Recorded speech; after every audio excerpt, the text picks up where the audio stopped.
I believe we're about to get on what they call, I think, the serpentine or pathway.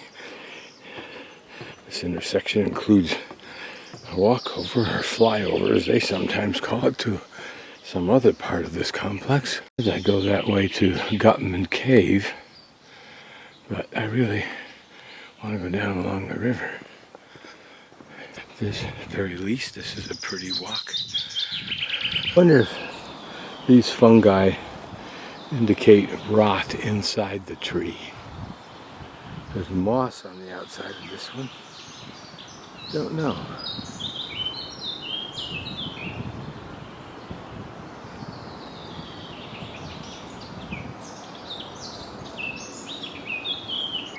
This stairway gives us a nice access to the deeper woods without a lot of effort and stumbling.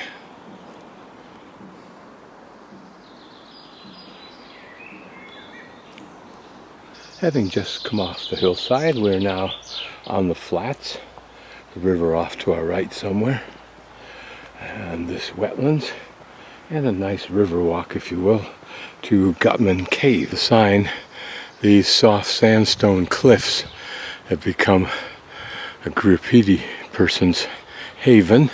Took considerable work. You wonder if there are any old ones here.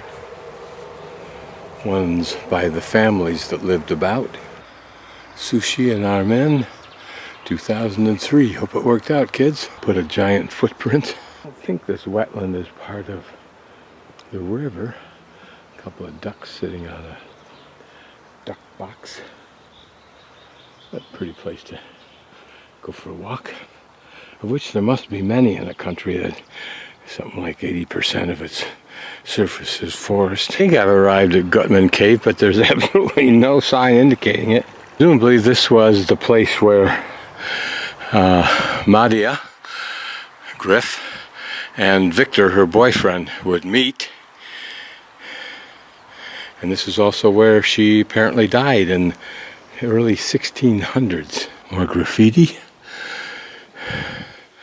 We'll keep walking further in case there's another cave. Two ladies that I passed who were out strolling their child indicated that was not Gutman Cave, but down here to a much larger site that you can see. Legend has it that first cave, I think, is the one that Victor carved out himself, wink wink, so that they would have privacy, wink wink.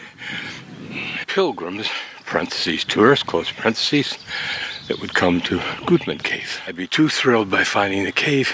Here's the steps up to the next place we're gonna go. Here near the church is a memorial to Maria Rose.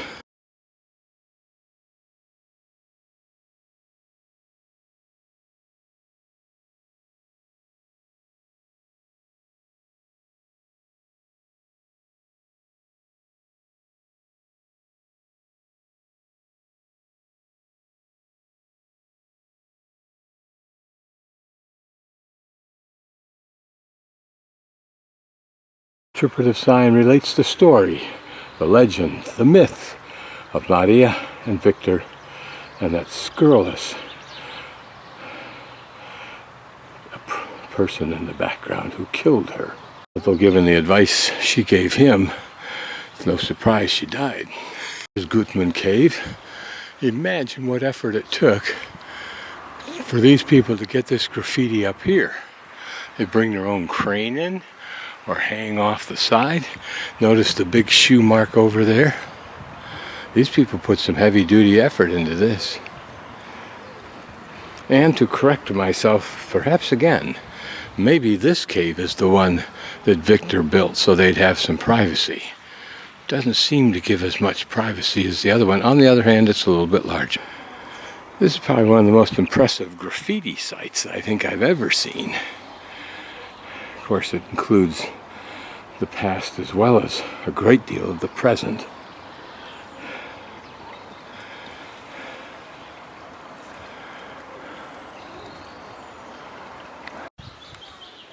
The ones that are most perilous, like in the middle, may represent the greater love. Sigh. You can see where we are, right where that little line goes to from the word cave. Is it number 7? Yeah, like 7. So what we're going to do is continue on the path rather than take the stairway up, because the young lady at the information center said the walk along the river is much prettier. We'll go on along this way. Then we get to take the stairs up to the top to Turaida. Just so you're aware, we're going to cross that yellow north-south road and then come down along the old one, wrapping around this way back to Turaida to the bus. I think this is called the Tatra River that we're walking alongside of for a few more meters, and then we'll climb up the hill to that tower and other castle. Apparently you can take a raft down here, either your own or you can go on some kind of little tour. It's a rather lazy river, but a pretty jaunt nevertheless. And told me to look for a large boulder on the side of the road, and right near it would be the stairs going up to the left. Perhaps that's the boulder. All rivers are pretty. There's some prettier than others.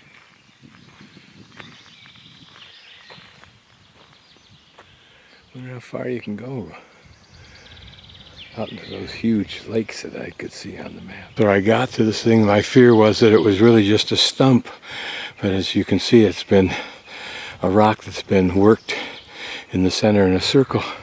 So buckle up, folks. Up the stairs we go. Top of the stairs, welcomed by this curious bulbous bit of sculpture. An array of others that we'll take a look at since we're here. This you may be able to make out a bird there. And maybe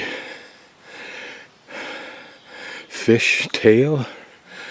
Who knows? But the bird gives us a clue. There may be a bird also flying to the left. And this perhaps a bird perch. Just defy imagination.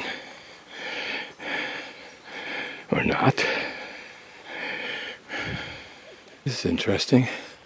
Looks like people squatting or kneeling there. A woman. All women so far.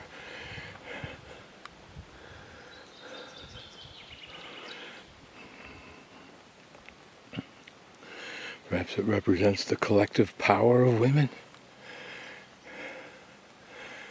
It does not appear that we can see any function of these women. That's interesting. It's a man kneeling, powerful arms, overlapping each other on his right chest. Strong woman face. Looks like a person, could be a man, don't know, lying on his back with his head somewhat damaged, facing to the right on the bottom, and his arms supporting the woman's thighs. Appears to be a woman. She seems lost in identity in his grasp. His grasp seems to be an open mouth, perhaps of agony. And here an old man. You can see his beard. And there a woman or something clutching onto the woman above also. Huh. You could dwell on this one. Dramatically powerful, muscular man with a Lenin-type lack of hair. What's the meaning of him having his head protected by his arm? They're composed of two parts. This appears to be a woman, because that looks like a breast, but you can't be sure. And the same thing with this one. Otherwise, it's too amorphous to come up with much. There's to be a male form at the back on the left, and a female form, both with their arms raised up, like in a dance.